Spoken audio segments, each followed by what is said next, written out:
খুলনা জেলার ফুলতলা উপজেলার বেজেরডাঙ্গা বাজারে অবস্থিত ঐতিহ্যবাহী মুসলিম হোটেলের নাম শুনেন নাই? খুলনা শহরে এমন মানুষ কিন্তু কম আছেন। চুইঝালায় গরুর মাংসের জন্য বিখ্যাত এই একই নামে অনেকগুলো রেস্টুরেন্ট রয়েছে। যা হোক, আমরা স্থানীয় একজনের কাছে শুনে যে অথেন্টিক যে রেস্টুরেন্টটা সেটাই গিয়েছিলাম। এটা রাস্তার পাশেই অবস্থিত।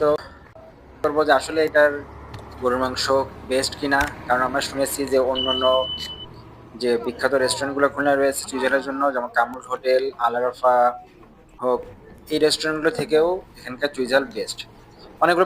অনেকগুলো রিভিউ দেখেছি।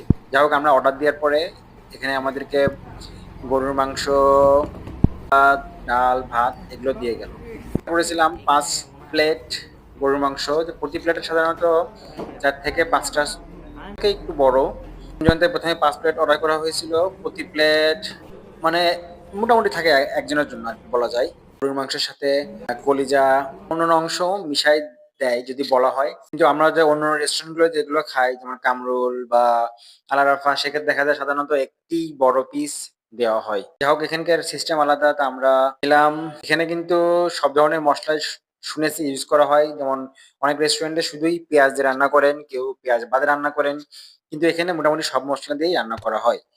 তা আপনারা মাংসের কালার দেখতে পাচ্ছেন, কিছুটা ভাজা ভাজা মতন মাংসটা দেখতে লাগে প্লেটে নেওয়ার পরে। মাংসের ঝোলটা মোটামুটি মশলাদার, খুব বেশি ঝাল না, আমাদের কাছে ভালোই মনে হয়েছে। মাংসের পিসগুলো আপনারা দেখতে পাচ্ছেন, একেবারে ছোট না আবার বড় পিসও না, ছোট থেকেই হালকা বড়। মাংসগুলো খুবই সফট ছিল, প্রপারলি কুকড হয়েছে, ভিতরে মশলা প্রবেশ করেছে। যে মাংস বলেন, কলিজা, সবগুলাই কিন্তু খেতে ভালো ছিল। আপনারা দেখতে পাচ্ছেন মাংস হাত দিলে টেনে চলে আসছে। ক্লোজ লুকে মাংসগুলো দেখতে পাচ্ছেন কেমন।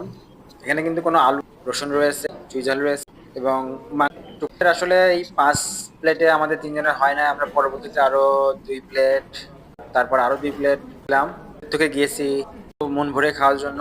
যদি টেস্টের কথা বলেন, তাহলে আসলে সকলের টেস্টই যার মুখের, একজনের কাছে একরকম লাগে। কিন্তু আমার কাছে এদের থেকে কামরুল হোটেলের মাংসটা বেস্ট মনে হয়েছে। এদের টেস্ট কিছুটা ডিফারেন্ট। ঝোলগুলো দেখতে পাবেন, ঝোলটা আসলে ঘন, ঝোলটাও মজা। আবার কারোর কাছে কামরুল থেকে এদের মাংসটা বেশি ভালো লাগে, যার যার মুখের পার্সোনাল টেস্ট বাট অনুসারে। আসলে এটা মোটামুটি ভালোই ছিল, আমারই কিছু না। কামরুলের মাংস টেস্ট একরকম, এদের মাংসের টেস্ট কিছুটা ডিফারেন্ট।